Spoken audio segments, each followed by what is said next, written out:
Programa Novo Alvorecer, trazendo boas novas para você. Uma realização Assembleia de Deus de Caratinga. Olá, irmãos, a paz do Senhor. Esse é o seu programa Novo Alvorecer. Estamos hoje com o estudo de mais uma lição da Escola Bíblica Dominical. Nós vamos falar hoje sobre a chamada profética de Samuel. Queremos convidá-los a estar conosco nesse programa. Não saia daí, voltamos já já.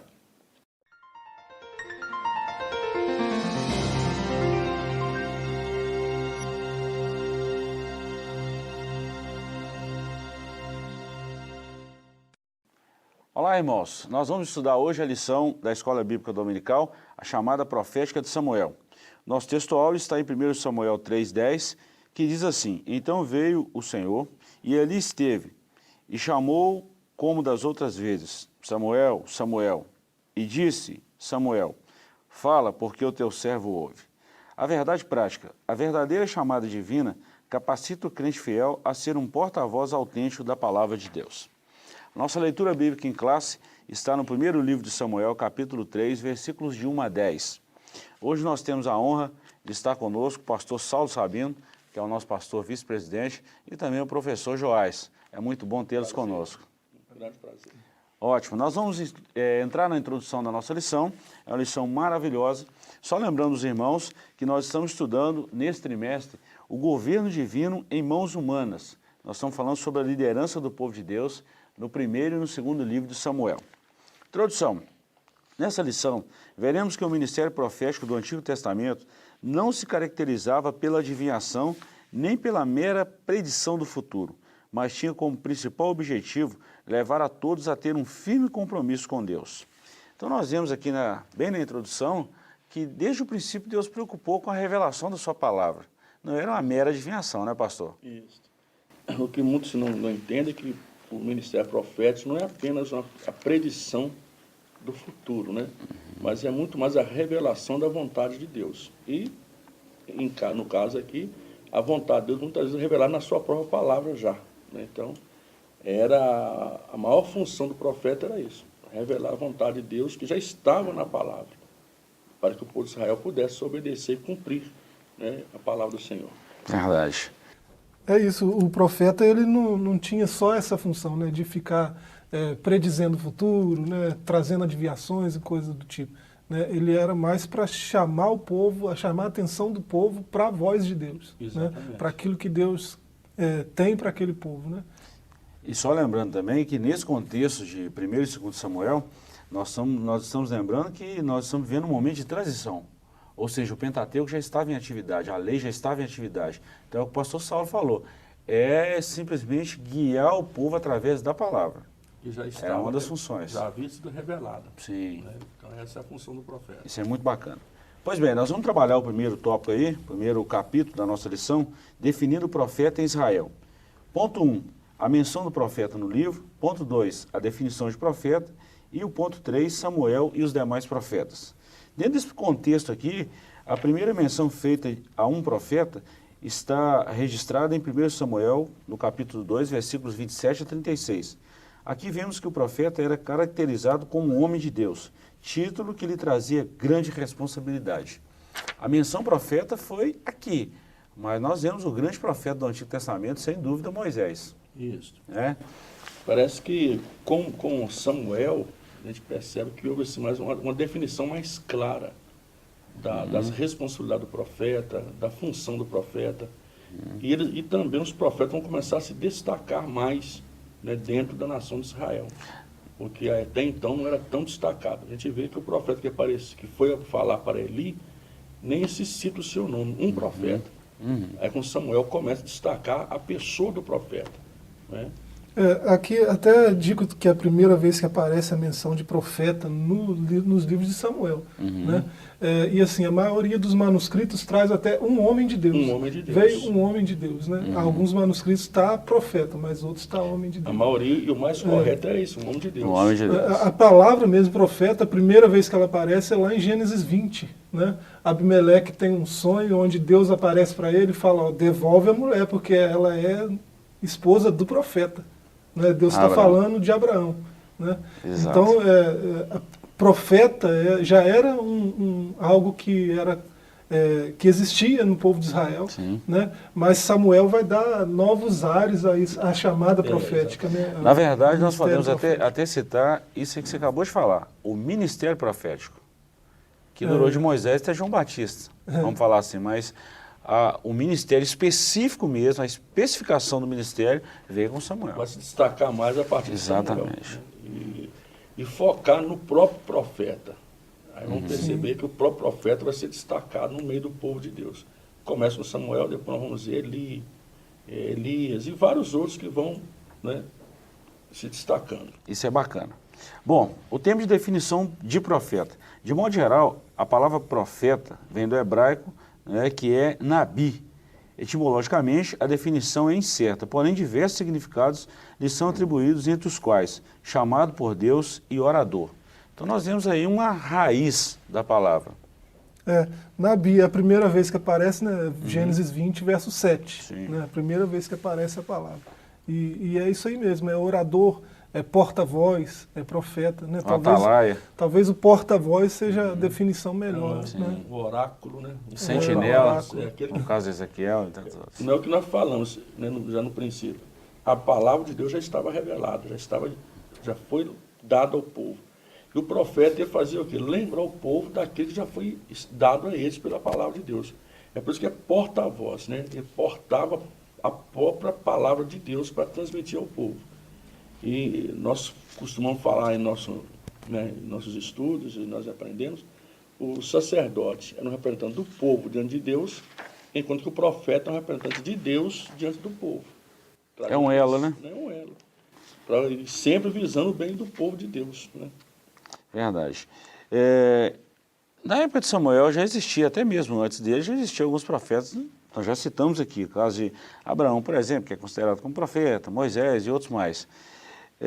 Agora, na época mesmo de Samuel, parece que Samuel foi um divisor de águas até nisso, né? A época de Samuel, falamos aqui na lição anterior, que nós podemos até falar assim, o que era Israel antes de Samuel, na época dos juízes, e o que foi Israel depois de Samuel, até mesmo pelo ministério específico dele.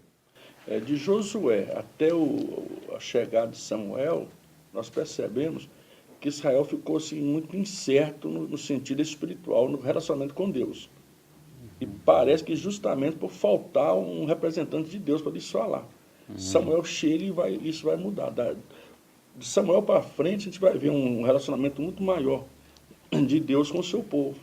O que na época do juízo ficou muito defasado devido ao afastamento daquele povo que não conhecera Deus como na época de Josué. Samuel vai resgatar isso. E se destaca isso no seu livro, né, e da história de Israel daí para frente vai se destacar. Fica bem claro assim que Deus tinha algo muito especial com Samuel, né, que a partir dele ele inaugura uma série de atributos para o profeta que não tinha antes. Né? Ele vai ungir reis, ele vai estar lado a lado com o rei, né, transmitindo a mensagem de Deus, fazendo crônicas do reinado daquele extraordinário, rei. Né? Tudo a partir de Samuel que começa esse movimento profético. Né? Foi até a propósito que nós puxamos essa pequena discussão. Nós falamos na lição anterior também, no nascimento de Samuel, desse líder religioso, que Deus resolveu, vamos falar assim, vários problemas de uma vez só. Resolveu o problema de Ana, que ela não tinha filhos, resolveu o problema da nação de Israel, que não tinha um líder espiritual, resolveu o problema sacerdotal, que eles estavam em declínio. Então, foi muito oportunista a oração de Ana. Exatamente. Foi muito bacana. E Deus resolveu de uma vez só. Esse é Deus, né? O projeto de Deus não era simplesmente dar um filho para Ana. Exato. Mas, através desse filho, né, suprir algumas necessidades do próprio povo de Deus, que vai acontecer na vida do profeta Samuel. Algo extraordinário que nós aprendemos com esse homem. Né? Muito bacana. Samuel e os demais profetas. Com Samuel, Deus se inicia a prática de os profetas ungirem reis. Segundo o texto bíblico, o próprio Samuel comunicou as palavras de Deus a Saul de que este seria rei. Então nós já falamos isso aqui também. Era um outro atributo dado aos profetas, né? A unção de reis, a separação de alguns cargos específicos na nação de Israel. E é interessante que antes de ter rei, Deus levanta um profeta. E é esse profeta que vai dar início à monarquia, né, dentro do povo de Deus, né, em Israel. E é justamente o primeiro profeta, sim, oficial, por assim dizer, com o nome de profeta, que vai também trazer o primeiro rei à nação de Israel. E a partir daí se tornou uma prática, né? Os profetas serem aqueles que estão ungindo os reis de Israel. Alguém próximo de Deus, né? Alguém Muito próximo, né? próximo de Deus, extraordinário, né? Ok. Interessantíssimo. Pois bem, nós estamos encerrando o nosso primeiro bloco. Vamos dar uma pequena pausa e voltamos já já. Não saia daí.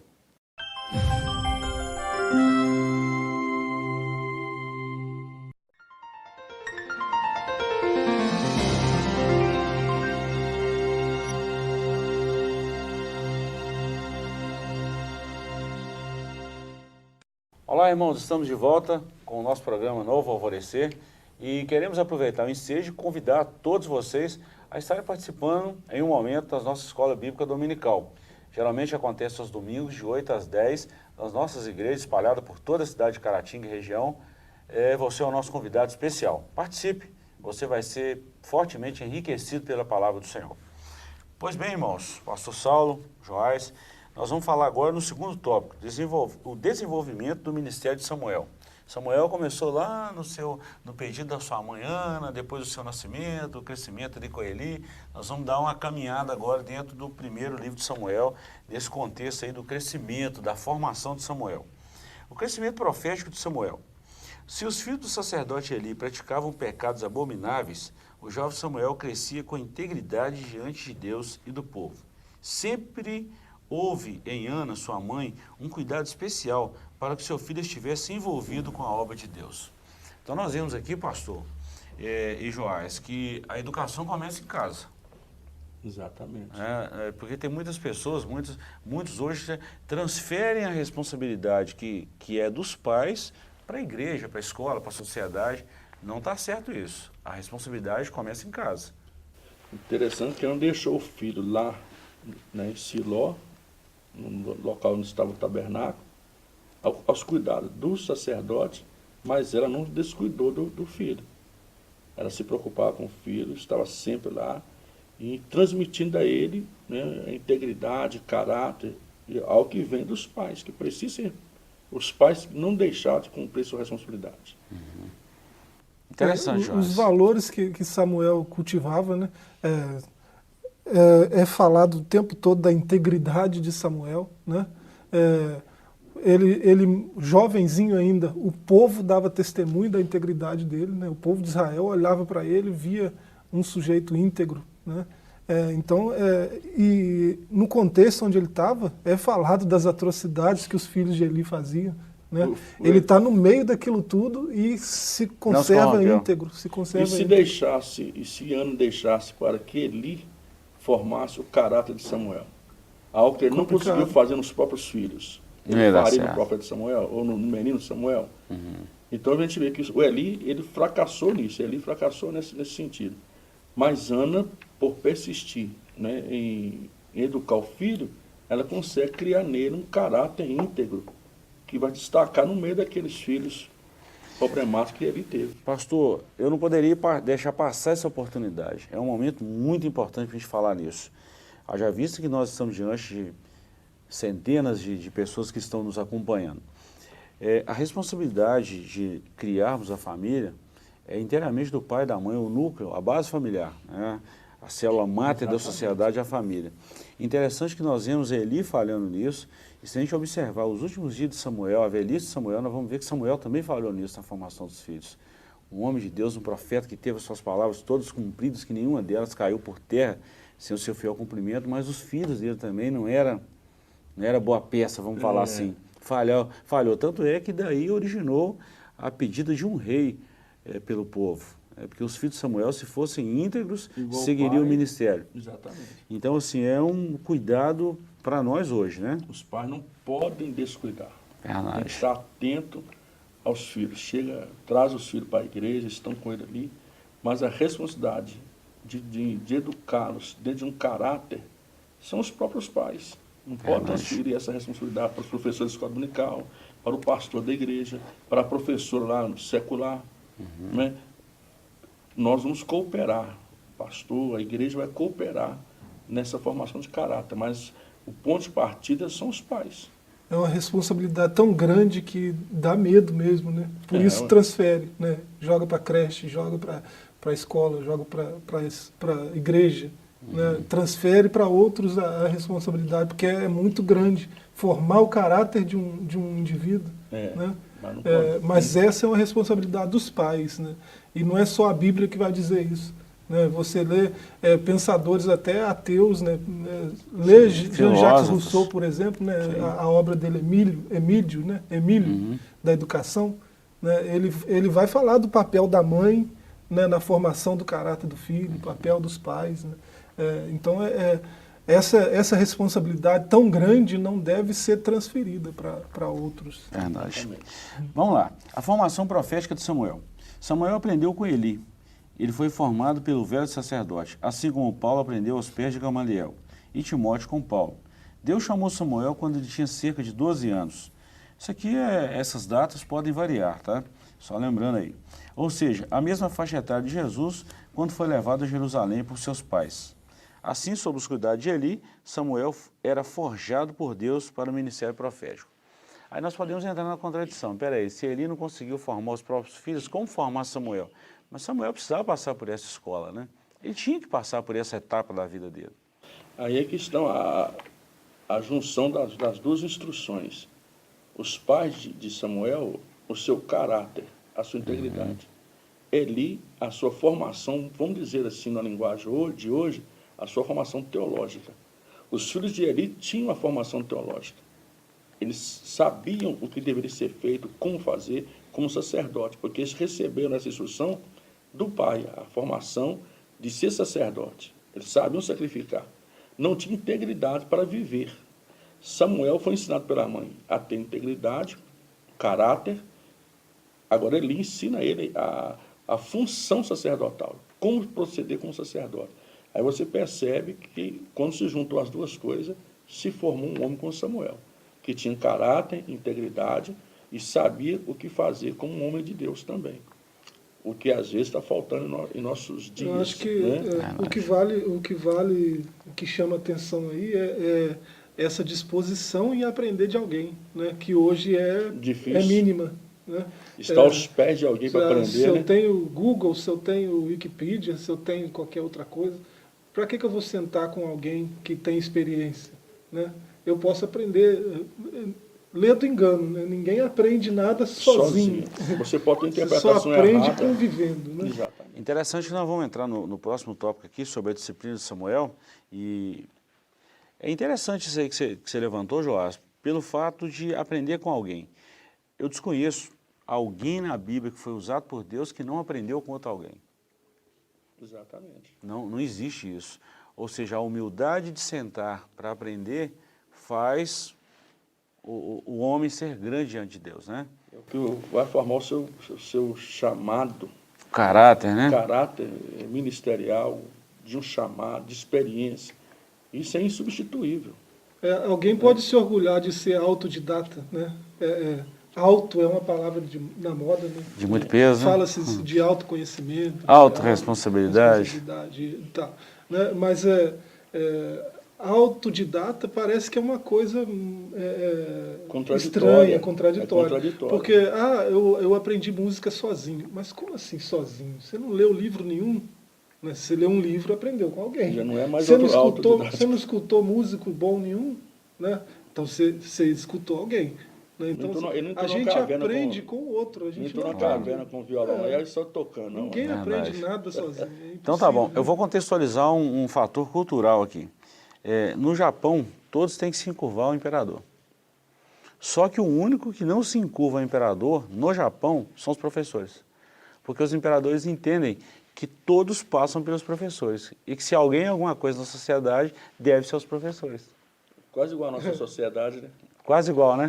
Você vê em Atos 22, Paulo se orgulhando de ter crescido. Eu cresci aqui, aos pés de Gamaliel. Uma referência. Referência. Exatamente. E você vê Timóteo fazendo a mesma coisa. Eu cresci aos pés de Paulo. Né? Ele está se orgulhando de ter servido alguém, de ter aprendido com Se a gente olhar do currículo, né? Sim. Aprendi com fulano. Olha que coisa interessante. A própria Bíblia registra isso, que a lei serviu de aio. ou seja, de condutor até chegar a Cristo. É um aprendendo com o outro. É um eterno aprendizado. E é verdade, era um referencial que fazia parte do currículo. Eu aprendi com fulano. Tinha que ter um professor. E quanto melhor o professor, mais se destacava o currículo. Mais e peso, hoje as né? pessoas, como o Jorge diz, é um autodidático, né, que é aprender sozinho, interpretar por si.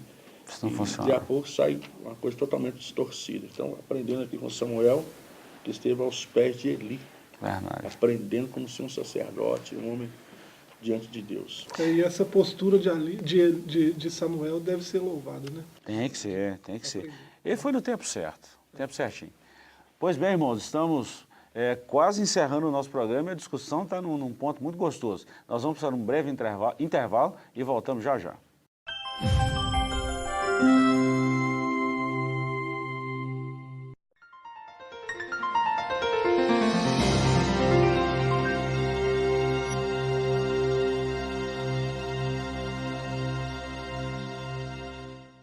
Oi, irmãos, estamos de volta com o nosso programa e hoje estamos falando sobre o ministério do primeiro livro de Samuel. Estamos tratando hoje da chamada profética desse líder do povo de Israel, que é Samuel.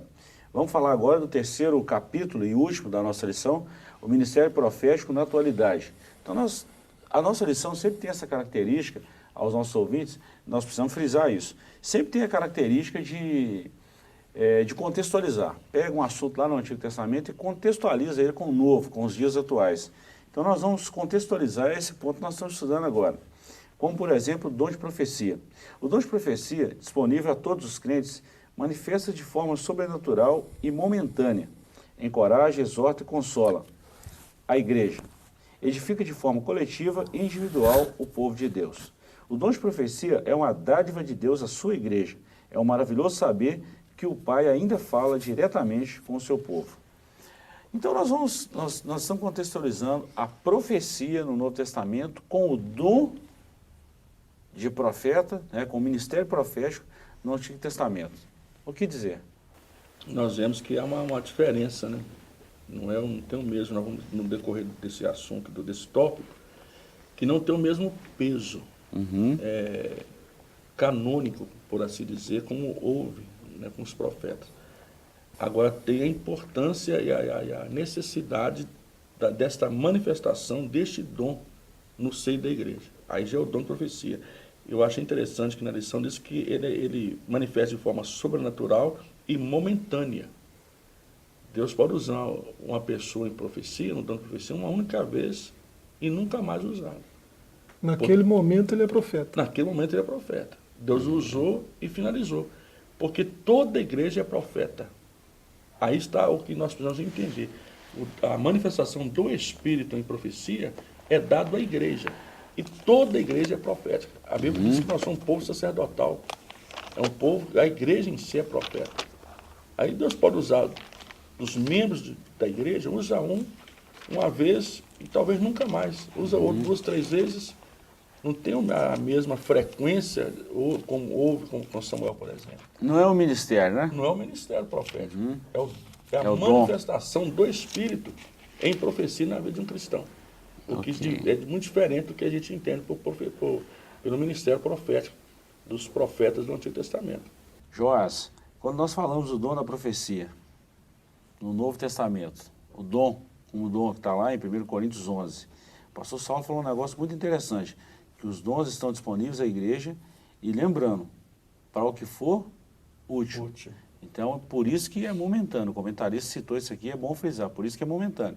Se a gente pegar 1 Coríntios 12, os escritos de Paulo, Paulo era um conhecedor da lei, conhecedor de todos os grandes homens de Deus, os grandes profetas do Antigo Testamento. Tanto é que o Novo Testamento surgiu do Antigo. Claro. Então ele destaca muito bem isso aí, né? Para o que for útil, ou seja, pode ser usado agora e pode ser usado nunca mais. Foi útil naquele momento. E o destaque aí é que Deus ainda fala, né? Exatamente. Assim, através do seu povo. Pelo seu povo. Deus tem um povo que o representa ainda. Sim. Né? Deus fala de várias formas, né? A mais primitiva é a natureza. Né? É possível perceber Deus nas coisas criadas. Paulo disse assim na carta aos Romanos. Né? E Deus fala por visões, Deus fala por sonhos, Deus fala por profecias. Sim, né? sim. Mas Deus fala pela sua palavra. Né? Mais de 2.600 vezes está escrito Deus disse ou algo semelhante. Né? E chamou Deus a fulano. E disse o Senhor a fulano. Né? Então, 2.600 vezes Deus fala. Né? Ele não parou de falar. Sim, né? nunca deixou de falar. O escritor aos Hebreus vai dizer que nos últimos tempos ele fala pelo Filho. Né? É o Evangelho, é a voz de Deus. Né? Então, Exatamente. Então assim, se Deus usar alguém em profecia aqui, né, essa profecia tem que ser colocada na balança com a voz do Filho. Né? Porque a Bíblia fala que Jesus é o Espírito da profecia. E a voz do Filho fala mais. Toda fala mensagem, mais, toda profecia tem que estar focada em glorificar a Cristo. A fonte dela é Jesus. A origem, né? A origem é essa. Isso é muito bacana. E nós podemos até falar, pastor Saulo, que a maior profecia revelada da nossa está aqui, ó. É a palavra. A palavra. As pessoas não compreendem isso, mas lá, bem na introdução da nossa lição, o profeta Jeremias diz assim, o Senhor dizendo através do profeta Jeremias, o profeta que tem sonho, conte-o como sonho, mas aquele em quem está a minha palavra, fale a minha palavra com verdade. Olha que o profeta ele tinha que portar, ter a palavra de Deus. E aqui a gente pode entender que ter a palavra seria simplesmente uma revelação direta de Deus. Mas não, é ter a palavra já revelada pelo Senhor. Como o Senhor já disse aqui, o Pentateuco é a palavra revelada. Ele tinha que portar a palavra, conhecer a palavra, para falar a palavra de Deus com verdade. Vamos dar um exemplo disso aqui, pastor, muito interessante. Nós estamos caminhando para o final. Mas olha que interessante, quando Daniel escreveu os 12 capítulos, né? Escreveu o livro de Daniel, ele tinha ciência do momento, mas o próprio Deus falou assim, ó, cerra essa visão, que isso não é para o seu tempo. Hoje nós entendemos o livro do profeta Daniel como o próprio Daniel não entendeu na época. São revelações de Deus, ele cuidou de revelar isso com o Pai. Porque uma das razões principais é porque Daniel não tinha o que nós temos hoje. Hoje nós temos os evangelhos. Exato. Nós temos o Novo Testamento revelado já. Então, quando se une aquilo que Daniel recebeu com o Novo Testamento, nós temos uma visão muito mais ampla. Exatamente. Né? Tudo se cumpriu em Cristo. Por isso que ele não tinha a resolução 100% daquilo ali, né, Joás? Ele não viu o que nós vimos. Exato. Pela palavra, né? O Filho é a maior revelação, né, de Deus. Né? E outra coisa interessante, o próprio Daniel, como o pastor citou, ele vai falar muita coisa baseada nos profetas antes dele, anteriores a ele, Jeremias. Ele vai entender pelo profeta Jeremias. Então, o profeta ele era focado na palavra de Deus. Não era apenas uma revelação direta de Deus, que num sonho, não. Havia, evidentemente, mas focado muito mais, ou baseada na palavra de Deus, já revelada. Consultava até escritos de outros profetas, de outros profetas. De outras, como, por exemplo, a Torá, a lei que já existia há muito tempo. E hoje a gente não podemos deixar de entender que o dom de profecia, ele nunca também vai contradizer a palavra escrita. Jamais. Se contradizer, não é o Espírito Santo. A carta aos Hebreus é chave para entender isso, né? Para diferenciar o ministério profético do dom de profecia. Né? Porque quando estava em vigor o ministério profético, o cânon ainda estava sendo formado. Sim. Já tinha a palavra de Deus, mas Deus ainda estava falando no sentido de formar o cânon. Né? Quando veio o Filho, aí o Verbo se fez carne, habitou entre nós. Então, agora fechou o cânon, não tem mais. Deus não precisa falar mais nada, tudo já foi dito. Né? Então, nesse sentido, hoje não tem mais apóstolo, hoje não tem mais profeta nesse sentido. Né? Do ministério, né? Porque o cânon, a palavra de Deus, já está entre nós. Né? Então, não precisa mais de Deus falar alguma coisa que não foi dita ainda. Né? Então, não há uma revelação extra. O dom de profecia é para trazer algum alerta, para trazer algum consolo, alguma edificação. Né? E interessante, Joás, que quem é usado hoje, a gente já, vamos falar na nossa linguagem, a gente já viu muitas pessoas sendo usadas, fala de onde? Baseado em quê?